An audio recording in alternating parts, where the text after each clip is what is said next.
Պոլիեստեր, թե պոլիամիդ, որն է այս երկուսի տարբերությունը, եւ թե ինչ լավ եւ վատ հատկանիշներ ունեն այս քիմիական մանրաթելերը։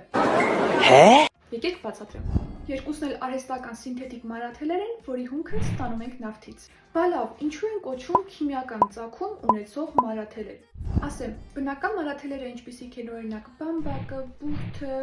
մետաքսը ստանում ենք բույսերից կամ կենդանիներից։ Իսկ քիմիական մանրաթելերը ստեղծում են նավթից ստացված հատուկ նյութերով, հատուկ քիմիական ռեակցիաների միջոցով։ Պոլիեստերը աշխարհում ամենաշատ օգտագործվող քիմիական մանրաթելերից է։ Այն շատ ամուր է, դիմացկուն, պահպանում է իր ձևը եւ չի ձգվում։ Այն նաեւ ջրազերծ է, այսինքն ջուր չի կարողանում կլանել։ Բայց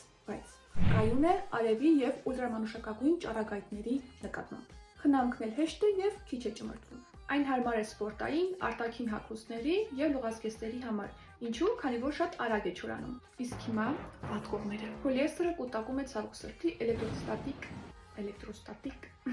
լիցքեր։ Չի շնչում, օդաթափանց չէ, որն էլ կարող է ամռանը տհաճ զգացողություն թողնել։ Պատկերացնեք, ոսից քրտնեք, որ քրտինք չկարենա դուրս գա։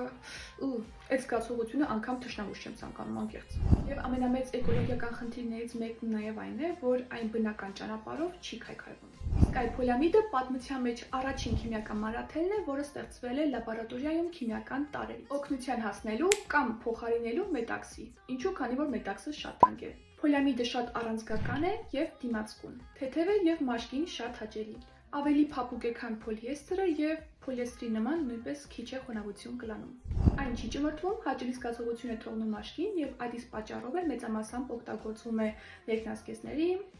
սպորտային հագուստների կամ գուլպաների արտադրության մեջ։ Իսկ հիմա կրկին նեգատիվ կողմերը։ Պոլիամիդը արևի լույսից գունաթափվելու հատկություն ունի։ Այն իր մեջ ավելի շատ է խոնավություն ներծծում, կլանում, քան պոլիեստերը։ Արտադրության ծախսը փոքր-ինչ ավելի բարձր է եւ այն նույնպես զուրկ է բնական կերպով քայքայվելուց։ Սա էլ համառոտ տարբերակը։ Պահպանեք, հետևեք էջից, որպեսզի բացահայտեք տեքստիլի լեզուն։